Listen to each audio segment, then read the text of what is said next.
میرے سامنے لانا۔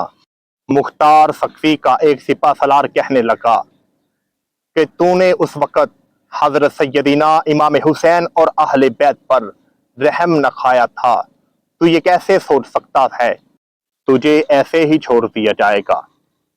ان سپہ سالاروں نے ابن سعد کا سر کاٹا اور اس کا بیٹا کہنے لگا میرے والد اس دنیا فانی کو چھوڑ کر چلے گئے ہیں، اب جینے کا مزہ نہیں رہا۔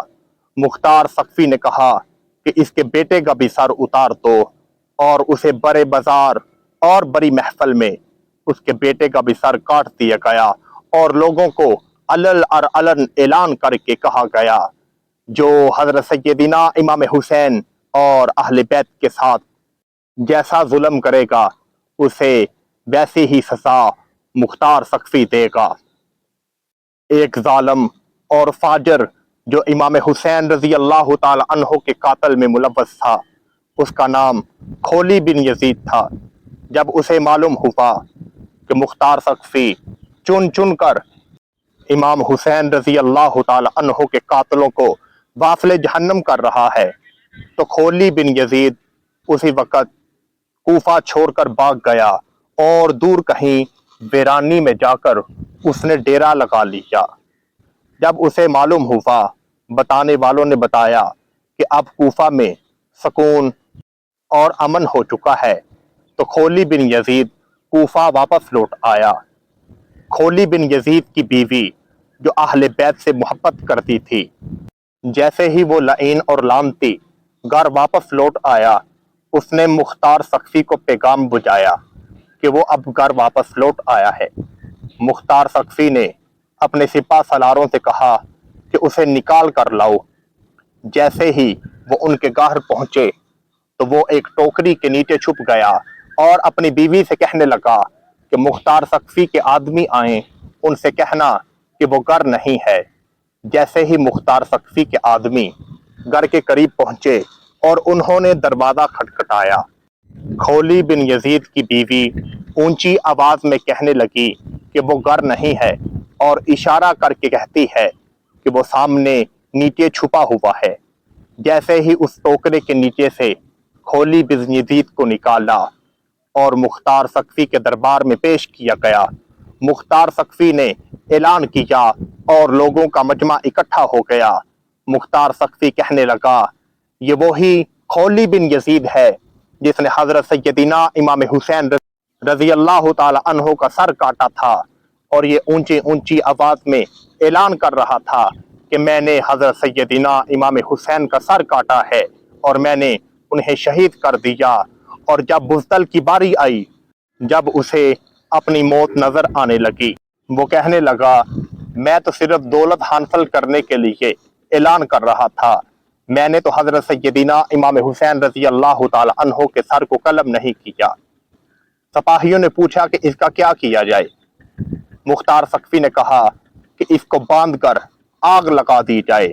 آخر کار کھولی بن یزید جس نے حضرت سیدنا امام حسین رضی اللہ تعالی عنہ کو شہید کیا تھا، اس وقت سارے کے سارے کوفے والوں نے دیکھا کہ اس کو سر عام آگ لگا دی گئی اور وہ جلتا جلتا اس دنیا فانی کو چھوڑ کر چلا گیا۔ یہ تو اس کا دنیا میں انجام تھا، آخرت میں اس کا انجام کیا ہوگا؟ ابن شمر، یہ ابن شمر وہ ہے جس نے حضرت سیدنا امام حسین اور اہل بیت کا پانی بند کیا تھا۔ جب اس کو معلوم ہوا کہ مختار سقفی نے چن چن کر حضرت سیدنا امام حسین رضی اللہ تعالی عنہ اور اہل بیت کے قاتلوں کو واصل جہنم کر دیا ہے، مختار سقفی نے اس وقت 5000 کے قریب امام حسین کے قاتلوں کو واصل جہنم کیا، تو وہ بھاگ کر مدینہ منورہ چلا گیا۔ وہ حضرت سیدنا امام زین العابدین کے پاس پہنچا اور پانی طلب کرنے لگا۔ حضرت سیدنا امام زین العابدین جنہوں نے 14 سال کی عمر میں کربلا کا سارا واقعہ دیکھا تھا، اس شمر کو پانی پیش کیا۔ پانی پینے کے بعد وہ کہنے لگا کہ آپ نے مجھے پہچانا نہیں؟ حضرت سیدنا امام زین العابدین کہنے لگے اے ابن شمر، میں تجھے کیسے بھول سکتا ہوں؟ تو وہ لعین اور لعنتی ہے جس نے میری آنکھوں کے سامنے اہل بیت کو شہید کیا۔ شمر کہنے لگا کہ مجھے کوئی پناہ مل سکتی ہے۔ امام زین العابدین رضی اللہ تعالی عنہ کہنے لگے جس کو اللہ تعالیٰ پناہ نہ دے اس کو میں کیسے پناہ دے سکتا ہوں۔ اور وہ شمر مدینہ سے کہیں دور ایک گاؤں میں چلا گیا۔ شمر وہاں کے لوگوں کو زدوکوب کر کے کہنے لگا کہ جس نے بھی میرے بارے میں بتایا میں اس کا سر قلم کر دوں گا۔ جب رات کی تاریکی چھا گئی تو مختار سقفی کے سپہ سالار وہاں پہنچے اور شمر کو گرفتار کیا اور گرفتار کر کے کوفہ واپس لائے اور مختار سقفی کے دربار میں پیش کیا گیا۔ مختار سقفی کہنے لگا کہ تم وہی شمر ہونا جس نے حضرت سیدنا امام حسین اور اہل بیت کے گھر والوں کا پانی بند کیا۔ سپہ سالاروں سے مختار سقفی کہنے لگا کہ اس کو ویرانی میں باندھ دو اور اس کو 7 دن تک پانی نہ پلانا۔ اس نے بھی حضرت سیدنا امام حسین اور اہل بیت والوں پر 7 دن پانی بند کیا تھا۔ جب وہ تڑپنے لگا اور کہنے لگا از دا از مجھے پانی پلا دو، اس وقت مختار سقفی نے اپنے سپہ سالاروں سے کہا کہ میں نے جو کتے 7 دن سے بھوکے رکھے ہوئے ہیں اس کے اوپر چھوڑ دو۔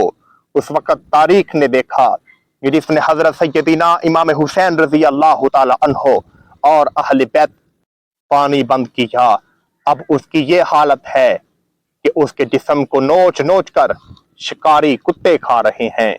بے شک وہ علام الغیوب ہے، جب وہ فیصلہ کرتا ہے تو ظالم سے بھی فیصلہ کروا دیتا ہے۔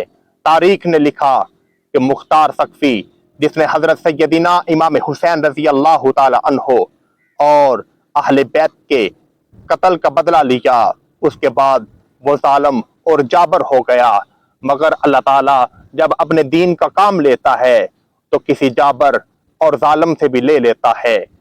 اسی لیے تو حضرت خواجہ معین الدین چشتی اجمیری رحمت اللہ تعالی علیہ نے کہا تھا شاہ است حسین بادشاہ است حسین دین پناہ است حسین۔ بے شک حضرت سیدنا امام حسین رضی اللہ تعالی عنہ کا نام کل بھی زندہ تھا، آج بھی زندہ ہے اور قیامت تک زندہ رہے گا۔